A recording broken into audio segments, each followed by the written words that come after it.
নমস্কাৰ, মই সুম্পি ডেকা। আপোনালোকে চাবলৈ আৰম্ভ কৰিছে পিপলছ টিভি, মানুহৰ কথা, মানুহৰ বেথা। ঋণগ্ৰস্ত বানাক্ৰান্তসকললৈ এক সকাহৰ খবৰ। 6 মাহলৈ আপোনালোকে দিব নালাগে কোনো ধৰণৰ ঋণৰ কিস্তি। 4খন জিলাত এই নিয়ম প্ৰযোজ্য হ'ব আৰু ইতিমধ্যে মুখ্যমন্ত্ৰী ডক্টৰ হিমন্ত বিশ্ব শৰ্মাই সদৰি কৰিছে কোনে কোনে এই ঋণ ৰেহাই পাব আৰু কিমান টকা পৰ্যন্ত এই ঋণ ৰেহাই দিয়া হ'ব সেই সন্দৰ্ভত সবিশেষ তথ্য লৈ আহিছোঁ। আমি এই মুহূৰ্তত জনাই গৈছো ঋণগ্ৰস্ত বানাক্ৰান্তসকললৈ এক সকাহৰ খবৰ আহিছে। যেহেতু বান পীড়িতলৈ বিত্তীয় সকাহ প্ৰদান কৰিব চৰকাৰে, 6 মাহলৈ দিব নালাগে ঋণৰ কিস্তি, উজনিৰ 4 জিলাত বিশেষ সুবিধা প্ৰদান কৰিব চৰকাৰে আৰু ঋণ ঘূৰাই দিয়াৰ সামগ্ৰিক ম্যাদ 2 বছৰ পৰ্যন্ত বৃদ্ধি কৰা হ'ব। প্ৰয়োজন সাপেক্ষে ঋণ পৰিশোধৰ সময় 3 পৰা 7 বছৰলৈ বৃদ্ধি কৰাৰ সিদ্ধান্ত গ্ৰহণ কৰিছে চৰকাৰে। যেহেতু উজনি অসমৰ ভয়াৱহ বানপানীৰ ফলত সৰ্বশ্ৰান্ত হোৱা ৰাইজৰ বাবে এক ডাঙৰ সকাহৰ কথা ঘোষণা কৰিছে মুখ্যমন্ত্ৰী ডক্টৰ হিমন্ত বিশ্ব শৰ্মাই। বানত বিধ্বস্ত হোৱা লোকসকলৰ আৰ্থিক বোজা লাঘৱ কৰাৰ উদ্দেশ্যৰে ৰাজ্য চৰকাৰে 6 মাহৰ বাবে ঋণ ৰেহাই অৰ্থাৎ মৰেটৰিয়ামৰ সুবিধা প্ৰদানৰ গুৰুত্বপূৰ্ণ সিদ্ধান্ত গ্ৰহণ কৰা দেখিবলৈ পোৱা গৈছে। বিশেষকৈ উজনি অসমৰ শিৱসাগৰ, চৰাইদেউ, যোৰহাট আৰু গোলাঘাট এই 4খন জিলাৰ বানাক্ৰান্তসকলে লাভ কৰিব এই বিশেষ সুবিধা। যেহেতু গৃহ ঋণ, গাড়ী বা বাহনৰ ঋণ আৰু শিক্ষাৰ ঋণ থকা যিসকল বানাক্ৰান্ত, সেই বানাক্ৰান্তসকলে পৰৱৰ্তী 6 মাহলৈ ঋণৰ কিস্তি পৰিশোধ কৰাৰ পৰা সকাহ পাব। একেদৰে কৃষি ঋণ আৰু আত্মনিৰ্ভৰশীল গোটসমূহৰ ঋণৰ ক্ষেত্ৰতো 6 মাহৰ সকাহ ঘোষণা কৰা হৈছে। ইয়াৰ উপৰিও এইসকল লোকৰ সুবিধাৰ্থে ঋণ ঘূৰাই দিয়াৰ সামগ্ৰিক ম্যাদ 2 বছৰ পৰ্যন্ত বৃদ্ধি কৰা হ'ব। ক্ষুদ্ৰ আৰু লঘু উদ্যোগৰ বাবে লোৱা ঋণৰ ক্ষেত্ৰতো 6 মাহৰ বাবে ঋণ ৰেহাই দিয়া হ'ব। প্ৰয়োজন হ'লে ক্ষুদ্ৰ আৰু লঘু উদ্যোগৰ ঋণৰ ক্ষেত্ৰত 3 পৰা 7 বছৰলৈ ঋণ ঘূৰাই দিয়াৰ ম্যাদ বৃদ্ধি কৰাৰ সিদ্ধান্ত গ্ৰহণ কৰিছে চৰকাৰে। উল্লেখ্য যে মুখ্যমন্ত্ৰীগৰাকীয়ে স্পষ্ট কৰি দিয়ে যে যিসকলৰ বেংক একাউণ্ট ইতিপূৰ্বে NPA হোৱা নাই তেওঁলোকে এই সুবিধাৰ পৰা বঞ্চিত হ'ব। NPA অৰ্থাৎ অনাদায়ী ঋণ হিচাপে চিহ্নিত হৈছে, তেওঁলোকে এই চৰকাৰী সুবিধাৰ পৰা বঞ্চিত হ'ব আৰু কেৱল নিয়মীয়া একাউণ্ট থকা বানাক্ৰান্তসকলেহে এই বিশেষ সুবিধা গ্ৰহণ কৰিবলৈ সক্ষম হ'ব। আৰু ৰাজ্য চৰকাৰৰ এই পদক্ষেপে উজনি অসমৰ এই 4খন জিলাৰ বানাক্ৰান্ত লোকক ডাঙৰ সহায় কৰিব বুলি ইতিমধ্যে আশা প্ৰকাশ কৰা হৈছে। যিহেতু আমি জনাই গৈছো বান পীড়িতলৈ এক বৃহৎ বিত্তীয় সকাহ প্ৰদান কৰিব ৰাজ্য চৰকাৰে। 6 মাহলৈ দিব নালাগে ঋণৰ কোনো ধৰণৰ কিস্তি। উজনিৰ 4 জিলাত এই বিশেষ সুবিধা প্ৰযোজ্য হ'ব। ঋণ ঘূৰাই দিয়াৰ সামগ্ৰিক ম্যাদ 2 বছৰ পৰ্যন্ত বৃদ্ধি কৰা হ'ব আৰু প্ৰয়োজন সাপেক্ষে ঋণ পৰিশোধৰ সময় 3 পৰা 7 বছৰলৈ বৃদ্ধি কৰাৰ সিদ্ধান্ত গ্ৰহণ কৰিছে চৰকাৰে। যিহেতু উজনি অসমৰ ভয়াৱহ বানপানীৰ ফলত সৰ্বশ্ৰান্ত হোৱা ৰাইজৰ বাবে এক ডাঙৰ সকাহৰ কথা ঘোষণা কৰিছে মুখ্যমন্ত্ৰী ডক্টৰ হিমন্ত বিশ্ব শৰ্মাই। বানত বিধ্বস্ত হোৱা লোকসকলৰ আৰ্থিক বোজা লাঘৱ কৰাৰ উদ্দেশ্যৰে ৰাজ্য চৰকাৰে 6 মাহৰ বাবে ঋণ ৰেহাই অৰ্থাৎ মৰেটৰিয়ামৰ সুবিধা প্ৰদানৰ গুৰুত্বপূৰ্ণ সিদ্ধান্ত গ্ৰহণ কৰা দেখিবলৈ পোৱা গৈছে।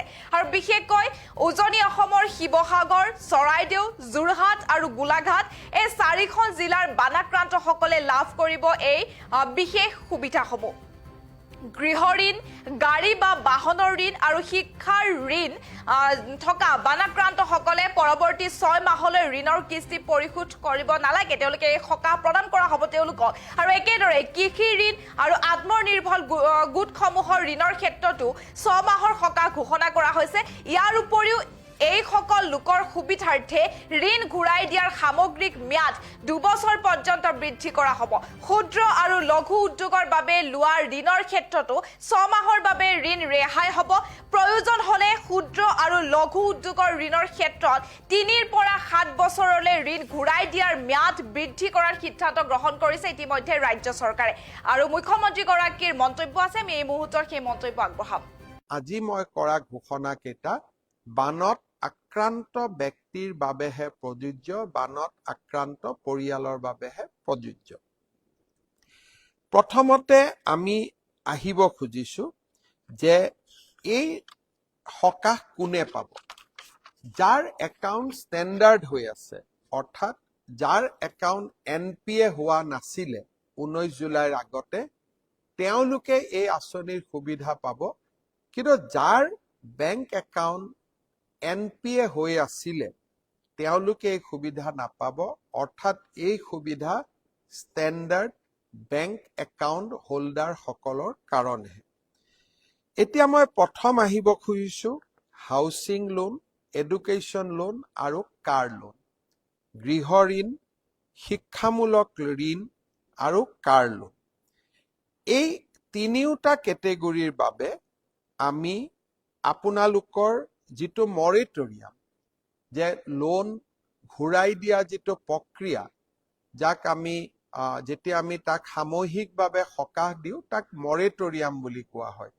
অৰ্থাৎ হাউচিং লোন, এডুকেশ্যন লোন আৰু কাৰ লোনৰ ক্ষেত্ৰত আমি 6 মাহৰ বাবে মৰেটৰিয়াম ঘোষণা কৰিছো আজি আমাৰ SLBCত হোৱা সিদ্ধান্ত অনুসৰি।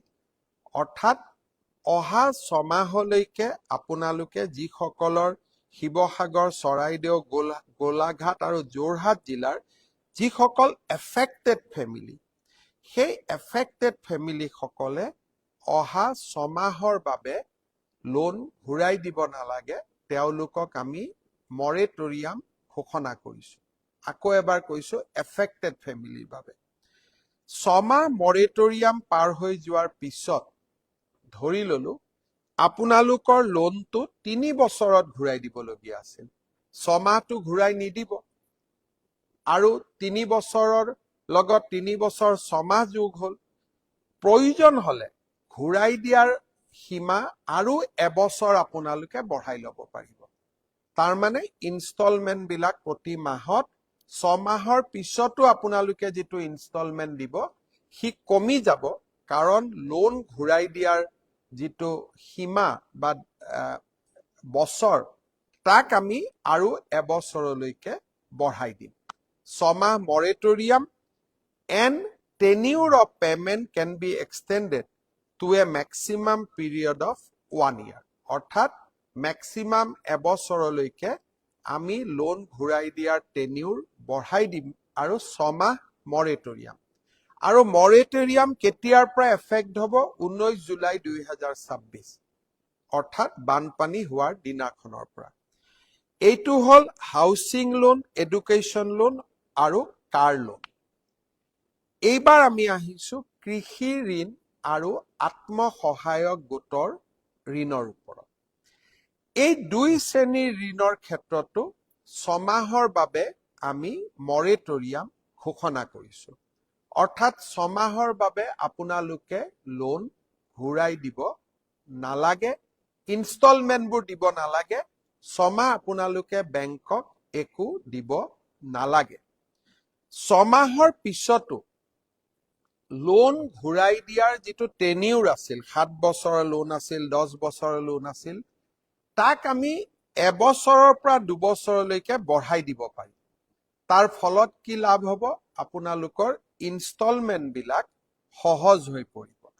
সো ক্ৰপছ লোন, কৃষি লোন আৰু সেল্ফ হেল্প গ্ৰুপৰ লোনৰ ক্ষেত্ৰত 6 মাহৰ বাবে মৰেটৰিয়াম আৰু 2 বছৰ পৰ্যন্ত লোন ঘূৰাই দিয়াৰ ম্যাদ বৃদ্ধিকৰণ, ই এটা আমি সকাহ দিব পাৰিছো।